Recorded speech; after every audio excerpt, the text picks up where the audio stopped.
كانت المنطق الوحيد اللي قاعد ممكن اول مره نشوفه باتحاد الجمعيات انك تبي الشيء هذا او ما تبيه، لان انا ما راح اقدر اجيبه. زين، بس قبل لا تكمل اخي محمد، على اساس في عندنا هذا التقرير نشوفه وبعدين نعلق على كل هذه الامور ان شاء الله. نحس فيها احنا كمواطنين، نحس فيها الاسعار مرتفعه وايد يعني. اي عارف شلون؟ ما يعني ايش اقول لك بعد اكثر من كذي، يعني ماكو هذا. يعني احنا نعاني من الاسعار، يعني في تفاوت في الاسعار واسعار مرتفعه وايد. بالكويت والله الاسعار بتكون غاليه كثير يعني عن اسعار مقارنه بالدول الثانيه. من بعد يوم الخميس او بعد يوم الاثنين تلاقينهم وايد يعني غاليه، ما تفهمين ليش يعني. والله الاسعار في ارتفاع مستمر بصدق يعني. كل ما تزيد الرواتب ترتفع الاسعار، يعني هاي نلاحظها وايد هاي. اي وكل جمعيه بتحط فيها سعر حسب رؤيه المدير بتاعها. بالنسبه للسلع بترتفع تدريجيا يعني، حتى بدون ما يبقى فيه اشعار او اعلان عن ارتفاعها. فجاه ممكن نشتري حاجه مثلا بثمن معين ونيجي نلاقيها زادت مثلا ما بين 15% و20% تقريبا يعني. والله ودنا على اساس انه اللي يكون اتحاد الجمعيات التعاونيه متعاون ويكون يضبط الاسعار، وهي لا اكثر ولا اقل يعني.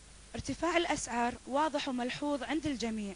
خلونا نشوف أبو عامر رئيس اتحاد الجمعيات شنو تعليقه على الموضوع.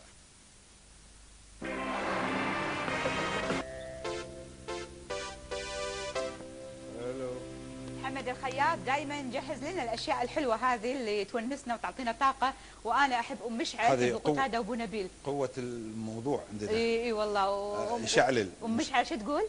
ها؟ ويلتي ويلتا. اي والله ويلتي ويلتا على ارتفاع الاسعار اللي بيحوش العيش عسى ما يحوش الشكر والعدس. عايشه الحين كل شيء عايشين الحين. لا و50% يعني يا قلبي لازم يزيدون المعاشات بعد وايد. اللي زاد وزنها ابو عامر.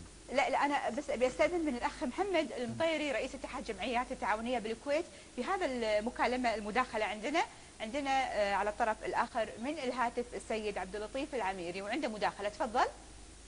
السلام عليكم. عليكم السلام ويا هلا فيك. يعطيكم العافيه. جزاكم الله خير على يعني طرحكم هذا الموضوع الهام. وفي الحقيقه انا استقل وجود الاخ رئيس الاتحاد، لان مثل ما تعرفون موضوع الاسعار مهم جدا، وكثير من الناس تسال يعني وين الحل او كيفيه مواجهه هذا القضاء يعني المضطرد. انا مدام استقل فرصه الاخ رئيس الاتحاد موجود، اقول رئيس الاتحاد دائما يصرح ويقول ان احنا ضد زيادات وسنقف ضد زيادات. قبل شهرين تقريبا مجلس اداره الاتحاد صوت بالاجماع على تعليق زيادات الاسعار اللي الاتحاد نفسه وافق عليها وصدرها. وطبعا ايضا اتبعها قبله كان رؤساء مجالس اداره الجمعيات ايضا صوتوا بالاجماع على تعليق زيادات ايضا اللي صدرها الاتحاد. للاسف صار الحين اكثر من شهرين الاخ رئيس الاتحاد يعني على شعاراته قاعد يرفعها ما اتخذ اي اجراء ينفذ طبعا قرار مجلس اداره الاتحاد ورؤساء الجمعيات اللي بالاجماع بتعليق الزيادات اللي صدرها.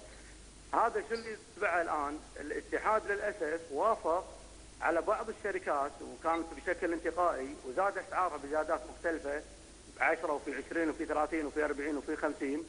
وطبعا اذا كان ينكر رئيس الاتحاد انا عندي المستندات موجوده، واذا تبوني انا قريب 5 دقائق تكون عندكم هجيبها لكم كلها ونعرضها قدام الناس. اي بالدفع حلو. اي على اساس نكون يعني موضوعيين في الطرح. اللي حصل ان الاتحاد لما وافق على هذه الزيادات للشركات بطريقه للاسف يعني غير مدروسه، واللي قالت الان وزاره الشؤون بتقرير رسمي ان هذه الزيادات كلها غير قانونيه، وطلبت من الاتحاد، ولكن لا زال رئيس الاتحاد منافح ومناضل قوي لهذه التعاميم لهذه الشركات يرفض انه يعني نعم. اخ محمد توافق انه يدخل عندنا الاستديو؟ خل لا على ما يوصل هو احنا نكمل اسئلتنا شوي بعد. اي اوكي موافق. طبعا موضوع الموافقه عدم الموافقه انا ما عندي مشكله، هذا برنامج حر يعني. نعم. بارك الله زين، لكن اذا بيوصل رساله معينه احنا مستعدين، ما عندنا اي مشكله بالموضوع. حياك على ما يوصل ان شاء الله. حياك. احنا خلينا نسال اسئلتنا ونكمل. اسئلتنا بصراحه يعني انا ادري يعني يمكن تكون الامور خارجه عن ايدكم، ولكن هم لكم علاقه طبعا مع الحكومه انكم يكون في اتفاق لدعم المواد هذه الغذائيه ولا شلون؟ طبعا ما في دعم انه دعم مباشر، لكن اتحاد الجمعيات على فكره انا بعطي صوره بس بسيطه عن لجنه الاسعار في اتحاد الجمعيات، هي بالاساس ككل اللجنه تطوعيه، انشائها تطوعي. نعم. طبعا كان الاختصاص الاكبر هو وزاره التجاره، هي الجهه المسعره والرقابيه على موضوع السلع الغذائيه. لكن اتحاد الجمعيات سنه 79 لما راى ان بعض الاصناف بدات تزيد بدون رقابه، ممكن انشا لجنه الاسعار في اتحاد الجمعيات. هذا الامر اللي خلى اتحاد الجمعيات يدخل طرف في موضوع تحديد او زياده او عدم زياده الاصناف الموجوده في الجمعيات التعاونيه. لكن اتحاد الجمعيات امام طبعا ايراداته الذاتيه البسيطه ما يقدر يتحمل انه يسعر 3 مليون سلعه موجوده بالمواد الغذائيه داخل اسواق الموازي. اتحاد الجمعيات تقريبا 3 مليون سلعه موجوده بالجمعيات التعاونيه، لكن اتحاد الجمعيات مسعر 30,000 سلعه فقط، يعني يمثل 1.5% من عدد الاصناف الموجوده في الجمعيات التعاونيه. يعني فجاه هو ارتفاع اسعار؟ لا، مو ارتفعت اسعارها، الاصناف المعروضه في الجمعيات التعاونيه تراوح العدد 3 مليون، لكن اتحاد الجمعيات يتحكم في 30,000 سلعه تمثل 1.5% من عدد الاصناف الموجوده. يقول جمع اعضاء مجلس الامه بعضهم يقول ان وراء ارتفاع الاسعار هو الاتحاد، هو اللي عمل رفع اسعار هذه السلع. الحمد لله استاذ محمد، طبعا كان هناك لجنه في وزاره الشؤون تنتسق مع اتحاد الجمعيات لدراسه الاسعار اللي ممكن طلعت او خرجت من لجنه الاسعار، والان ممكن تم تصريح من قبل وكيل الوزاره ان لم نجد اي تجاوزات او زياده في الاسعار تذكر في اتحاد الجمعيات. هذا طبعا الوزاره بعد هذا التقرير النهائي حق اللجنه، ولله الحمد هذا شرف نعتز فيه، ان هذا الامر اللي خلانا باتحاد الجمعيات ممكن، والان طبعا ممكن اليوم يعني شكر من الوزير ووكيل الوزاره في عمل مجهود اتحاد الجمعيات. زين، شنو رايكم بالنسبه للتجار او اتحاد التجار اللي هم بداوا في ارتفاع او رفع هذه الاسعار؟ يعني انتم تناقشتوا معهم علشان نجاوب على ابو عبد الله؟ يعني مثلا شوف ابو عبد الله شنو مكتوب عندنا هنا. الربيان المجمد ارتفع 150%. الربيان اليابس. اي. وعندنا المكدوس يعني من لبنان، حبيبتنا لبنان قريبه منا واعتقد اسعارهم معقوله، ليش يرتفع 80%؟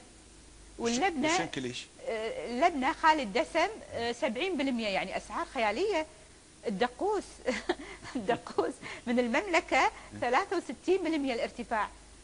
يعني اعتقد في دول عربيه مو اجنبيه، شلون يتم هذا؟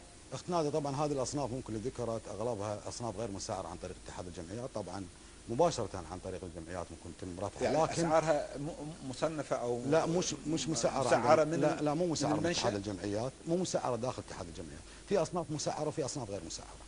نحن مسؤولين عن الاصناف فقط المسعره في اتحاد الجمعيات اللي تراوح 30,000، منهم اصناف اساسيه، منهم زيوت، منهم رز، اصناف كبيره يعني واساسيه. ايه لكن الان الاصناف حتى فيما يخص الرز والزيوت وغيره وغيره دخلت اصناف كبيره. اتحاد الجمعيات ايراداته جدا بسيطه وذاتيه، يعني انا عندي لجنه الاسعار قاعد ادفع لها رواتب ما يقارب من 50,000 دينار كويتي.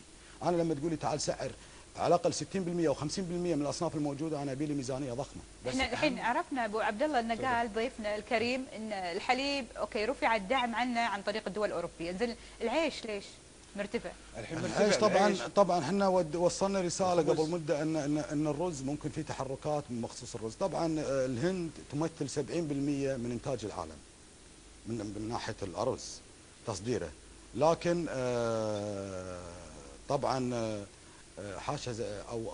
حصل فيضانات في الهند، هذا اللي خلى المحصول يخف بسبب، وفي سبب اخر اللي هو ايران شرت كميات كبيره من الرز تحسب لاي ضربه عسكريه اعتقد او شغله، وبدلته في الغاز الطبيعي. هذا اللي خلى وزاره التجاره الهنديه تصدر قرار